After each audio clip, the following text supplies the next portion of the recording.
देखिए, पदार्थ क्या होता है? वह जिसमें आयतन होता है, द्रव्यमान होता है, जड़त्व होता है, भार होता है, गुरुत्वाकर्षण होता है तथा जो स्थान घेरता है और जिसको हम अपनी ज्ञानेंद्रियों द्वारा अनुभव कर सकते हैं उसे क्या कहते हैं? पदार्थ कहते हैं। ठीक है ना? जैसे जैसे में लकड़ी, कोयला,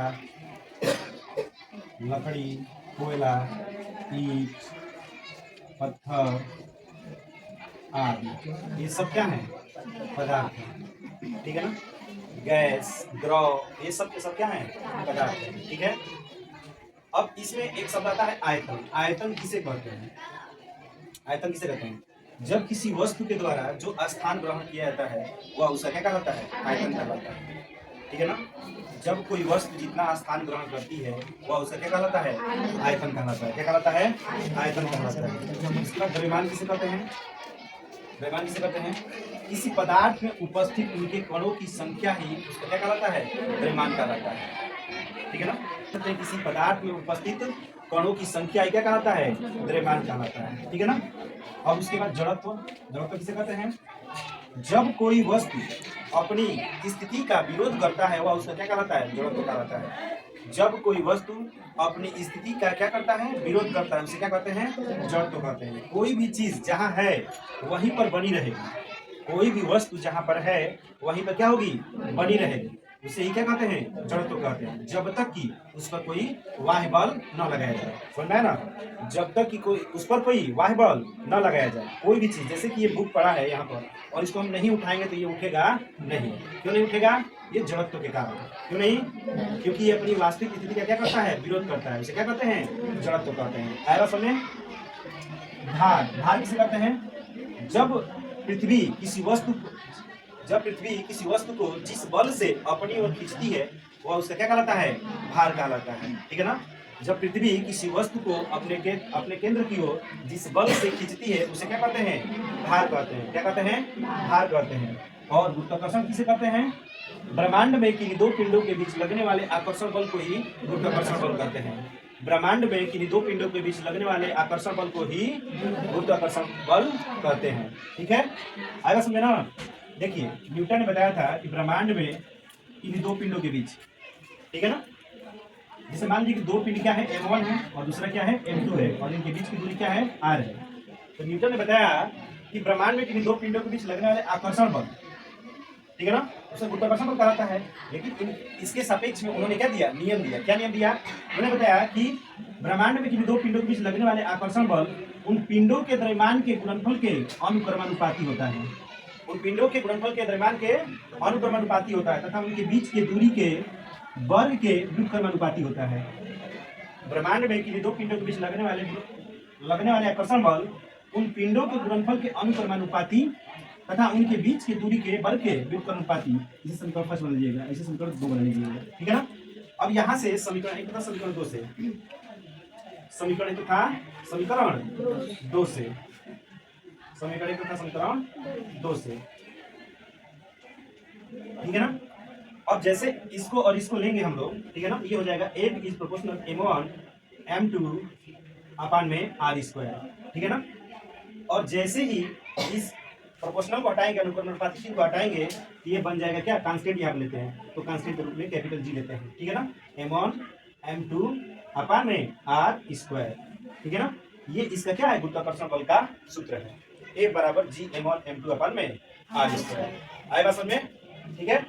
अब उसके बाद मैंने कहा कि पदार्थ वह है जिसमें आयतन, द्रव्यमान, जड़त्व, भार, गुरुत्वाकर्षण और जिसको हम अपनी ज्ञानेंद्रियों द्वारा अनुभव कर सकते हैं उसे क्या कहते हैं? पदार्थ कहते हैं। क्या कहते हैं? पदार्थ कहते हैं। आएगा समझ ना?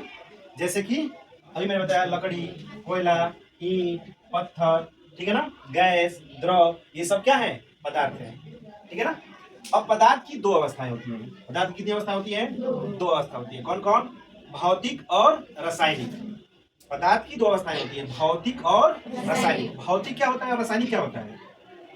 भौतिक और रासायनिक दो चीजें, दो शब्द जो है अलग अलग है। भौतिक का मतलब होता है कि जिसे आप छू सकते हो, स्पर्श कर सकते हो, महसूस कर सकते हो, आप देख सकते हो, ये भौतिक है।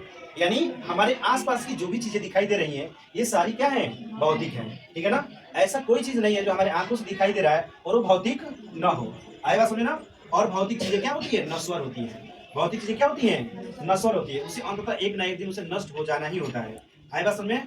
रासायनिक का मतलब क्या होता है, ना जिसे आप देख सकते हो, ना छू सकते हो, ना महसूस कर सकते हो, ये क्या है, रासायनिक है। जैसे कि सूर्य के प्रकाश, सूर्य के अंदर जो नाभिकीय संलयन की क्रिया हो रही है, क्या हमें दिखाई दे रहा है, जिसकी वजह से प्रकाश हमारे पृथ्वी पर आ रहा है। क्या तो उसके अंदर जो क्रियाएं हो रही है, क्या दिखाई दे रहा है, क्या उसे महसूस कर पा रहे हैं, हाँ, क्या हम उसे छू सकते हैं, नहीं ना। जैसे कि ये पेड़ पौधे हैं, ये पेड़ पौधे अपने भोजन बनाते हैं, ठीक है ना। तो जो भोजन बनाते हैं तो उनके अंदर रासायनिक क्रिया होती है, क्या उन क्रियाओं को हम लोग देख पाते हैं, नहीं देख पाते हैं। ठीक है ना। क्या उसे छू सकते हैं, नहीं छू सकते हैं। क्या हम उसे महसूस कर सकते हैं, नहीं महसूस कर सकते हैं। तो ये प्रकार का रासायनिक है। हमारे बॉडी के अंदर जो भी क्रियाएं हो रही हैं, तो उन क्रियाओं को हम देख सकते हैं, क्या हम उसे छू सकते हैं, क्या उसे महसूस कर सकते हैं, नहीं कर सकते हैं। तो ये चीजें क्या है, रासायनिक है। तो पदार्थ को भौतिक और रासायनिक के आधार पर दो भागों में बांटा गया। ठीक है ना। पदार्थ को भौतिक और रासायनिक के आधार पर दो भागों में बांटा गया। ठीक है ना। आइए उसके बारे में पढ़ते हैं।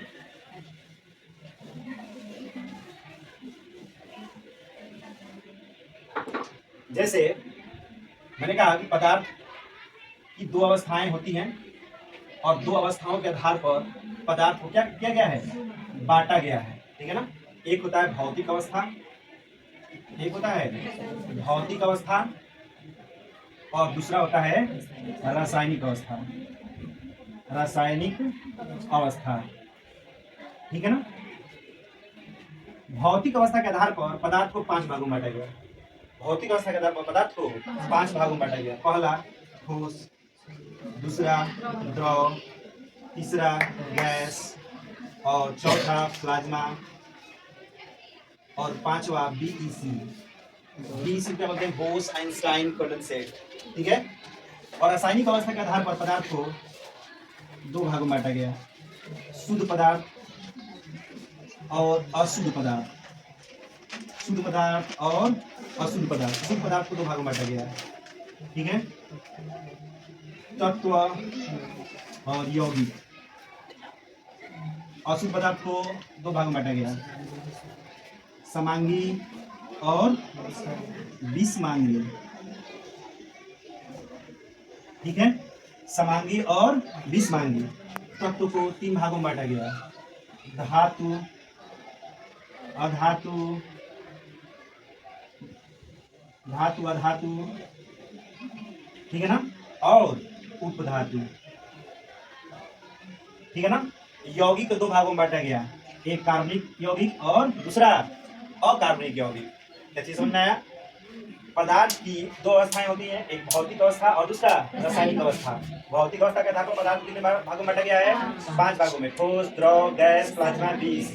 ठीक है ना।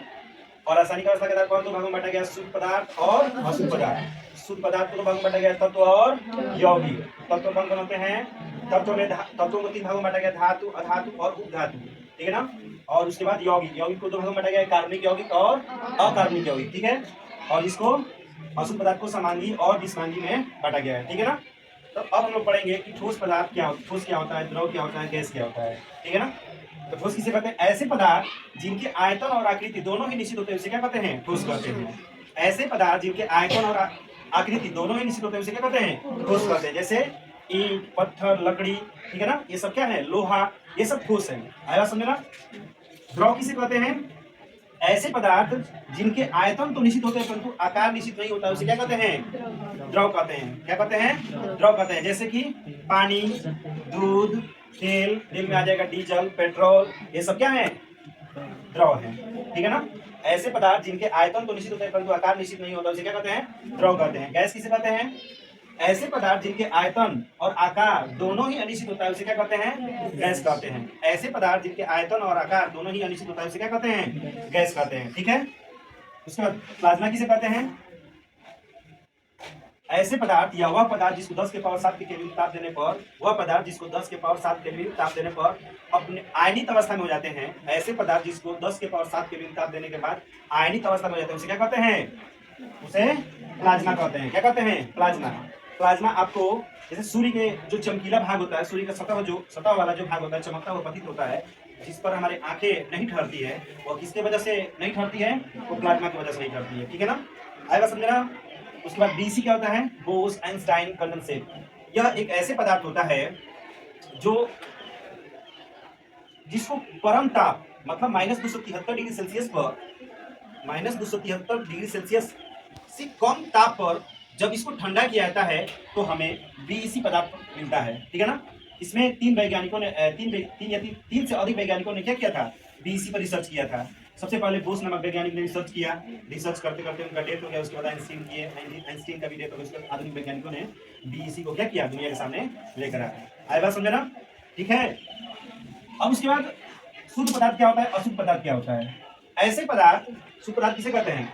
ऐसे पदार्थ जो एक ही प्रकार के तत्वों से मिलकर बने होते हैं उसे क्या कहते हैं? शुद्ध पदार्थ कहते हैं। ठीक है ना, ऐसे पदार्थ जो एक ही प्रकार के तत्वों से मिलकर बने होते हैं उसे क्या कहते हैं? शुद्ध पदार्थ कहते हैं। ठीक है ना, शुद्ध पदार्थ दो भागों में बांटा गया है, तत्व और यौगिक। तत्व और यौगिक। तत्व किसे कहते हैं? एक ही प्रकार के परमाणुओं से मिलकर, एक ही प्रकार के जो परमाणुओं से मिलकर बने होते हैं उसे क्या कहते हैं? तत्व कहते हैं। ठीक है, तत्व को तीन भागों में बांटा गया, धातु, अधातु और उपधातु। धातु किसे कहते हैं?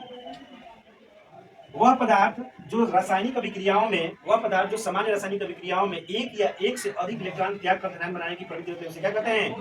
धातु कहते हैं। ऐसे पदार्थ जो सामान्य रासायनिक अभिक्रियाओं में एक या एक से अधिक इलेक्ट्रॉन त्याग कर धनायन बनाने की प्रवृत्ति होती है उसे क्या कहते हैं?